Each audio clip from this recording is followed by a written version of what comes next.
নমস্কাৰ দৰ্শকসকল, আপোনালোক সকলোকে ব্ৰহ্মপুত্ৰ টেক ইউটিউব চেনেলটোৰ এটা নতুন ভিডিঅ'লৈ পুনৰ এবাৰ স্বাগতম জনাইছোঁ। দৰ্শকসকল, আজিৰ এই ভিডিঅ'টোৰ মাধ্যমেৰে সমগ্ৰ ৰাজ্যকে ধৰি দেশ বিদেশৰ কেইবাটাও গুৰুত্বপূৰ্ণ খবৰ আপোনালোকৰ বাবে সংগ্ৰহ কৰা হৈছে। গতিকে ভিডিঅ'টো স্কিপ নকৰি একেবাৰে শেষলৈকে চাই থাকিব। আৰু যদি আপোনালোকে আমাৰ চেনেলত নতুনকৈ আহিছে তেনেহ'লে চেনেলটো ছাবস্ক্ৰাইব কৰিবলৈ নাপাহৰিব আৰু ভিডিঅ'টো চাই ভাল পালে এটা লাইক কৰি আমাক উৎসাহিত কৰিব।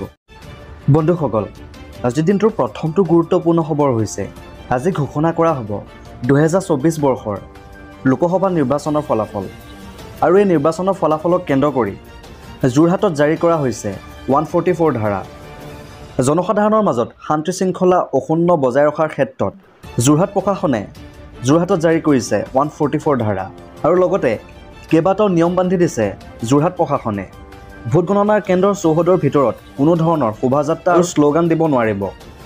লগতে ভোট গণনা চৌহদৰ ভিতৰত লাউড স্পীকাৰ ব্যৱহাৰ কৰিব নোৱাৰিব আৰু ভোট গণনা কেন্দ্ৰৰ পৰা 1 কিলোমিটাৰ ব্যাসাৰ্ধৰ ভিতৰত কোনো ধৰণৰ জনসমাৱেশ নিষিদ্ধ কৰিছে যোৰহাট প্ৰশাসনে।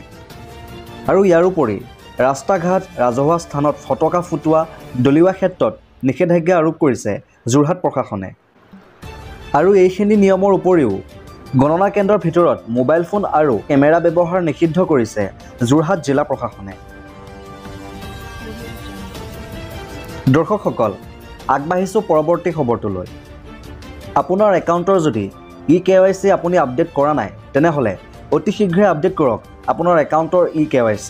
কাৰণ 10 জুনত ৰাজ্যৰ লাখ লাখ লোকৰ একাউণ্টত অৰুণোদয় আঁচনি আৰু বৃদ্ধ পেঞ্চন আঁচনিৰ ধন সোমাব একাউণ্টত।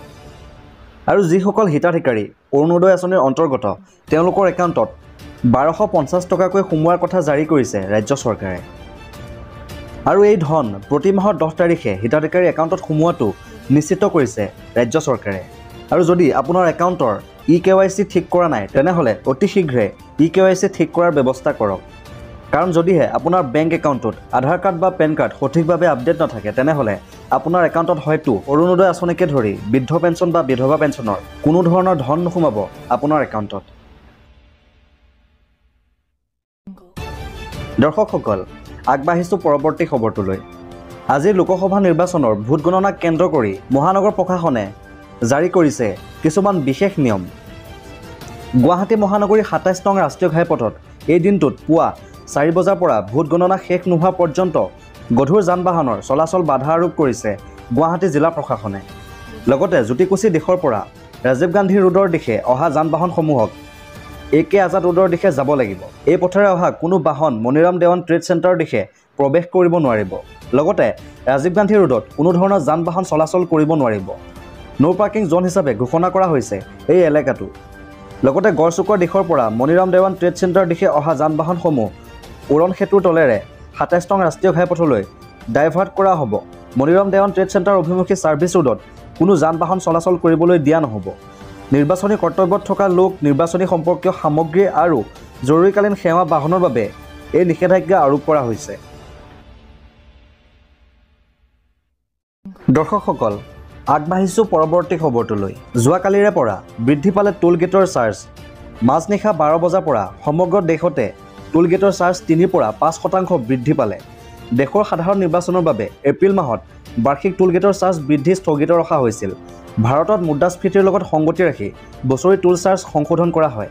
ঘাইপথ পৰিচালকসকলে আজিৰে পৰা প্ৰায় 1100টা টোল প্লাজাত 3 পৰা 5%লৈ চাৰ্জৰ বৃদ্ধি কৰা ঘোষণা কৰিছে। আৰু এই নিয়ম অনুসৰি কোনসমূহ বাহনে কিমান টকাকৈ দিব লাগিব টোল টেক্স সবিশেষ জানোৱা হওক। সৰু বাহনে 135 টকাৰ ঠাইত দিব লাগিব 140 টকা আৰু অহা যোৱা কৰিলে 200 টকাৰ ঠাইত দিব লাগিব 210 টকা। সৰু বাণিজ্যিক বাহনে 215 টকাৰ ঠাইত দিব লাগিব 230 টকা। বাছ আৰু ট্ৰাকত এবাৰত দিব লাগিব 455 টকাৰ ঠাইত 480 টকা। আৰু বাছ বা ট্ৰাকে আপ ডাউন কৰিলে এবাৰত দিব লাগিব 680 টকাৰ ঠাইত 720 টকা। দৰ্শকসকল, আগবাঢ়িছোঁ পৰৱৰ্তী খবৰটোলৈ।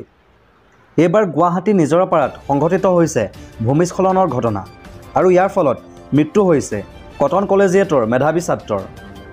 যোৱাকালি নিশা অহা মুষলধাৰ বৰষুণৰ পিছতে মহানগৰী কটাহবাৰী নিজৰাপাৰাত ভূমিস্খলন সংঘটিত হয়। আৰু এই ভূমিস্খলনৰ ফলত শুৱাপাতিতে মৃত্যু হয় 8ম শ্ৰেণীৰ মেধাৱী ছাত্ৰৰ। আৰু মৃত্যু হোৱা ছাত্ৰজনৰ নাম চাহিল হুছেইন। গুৱাহাটী কটন কলেজিয়েটৰ ছাত্ৰ আছিল চাহিল হুছেইন।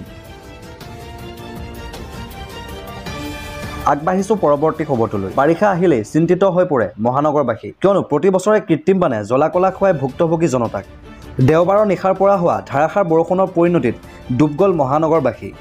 মহানগৰীৰ বিভিন্ন প্ৰান্ত যেনে চান্দমাৰী, হাতীগাঁও, ৱায়াৰলেছ, বামনী মৈদাম আদি মহানগৰীৰ বিভিন্ন ঠাইত এতিয়া জলমগ্ন হৈ পৰিছে। ঠায়ে ঠায়ে একাঠু পৰ্যন্ত পানী, যাৰ পৰিপ্ৰেক্ষিতত যানজঁটৰ সমস্যা সন্মুখীন হৈছে সাধাৰণ জনতাৰ মাজত। স্কুল কলেজৰ ছাত্ৰ-ছাত্ৰীৰ পৰা আৰম্ভ কৰি ব্যৱসায়ী, চাকৰিয়াল অৰ্থাৎ বিভিন্ন বৃত্তিত নিয়োজিত হৈ থকা লোকসকল কৰ্মস্থলীলৈ ওলাই আহিয়ে আবদ্ধ হৈ থাকিল কৃত্ৰিম বানৰ মাজত। দৰ্শকসকল, আগবাঢ়িছোঁ পৰৱৰ্তী খবৰটোলৈ। ৰাজ্যত পুনৰ ভয়ংকৰ ৰূপ ল'ব পাৰে বতৰে। ৰাজ্যত পুনৰ বতৰ বিজ্ঞান বিভাগে 3খন জিলাত অৰেঞ্জ এলাৰ্ট জাৰি কৰিছে আৰু 23খন জিলাত য়েলো এলাৰ্ট জাৰি কৰিছে। সবিশেষ জানো আহক। দক্ষিণ শালমাৰা, চিৰাং, বাক্সা, ওদালগুৰি, বৰপেটা, কামৰূপ গ্ৰাম্য, কামৰূপ মহানগৰত য়েলো এলাৰ্ট জাৰি কৰিছে বতৰ বিজ্ঞান বিভাগে। লগতে দৰং, মৰিগাঁও, নগাঁও, ডিমা হাছাও, কাছাৰ, কৰিমগঞ্জ, হাইলাকান্দি লগতে কাৰ্বি আংলং জিলাত য়েলো এলাৰ্ট জাৰি কৰিছে বতৰ বিজ্ঞান বিভাগে। এইখিনি জিলাত অৰেঞ্জ এলাৰ্ট আৰু য়েলো এলাৰ্ট জাৰি কৰিছে। সেই জিলাসমূহত ধাৰাসাৰ বৰষুণ হোৱাৰ কথা ঘোষণা কৰিছে ৰাজ্যৰ বতৰ বিজ্ঞান বিভাগে।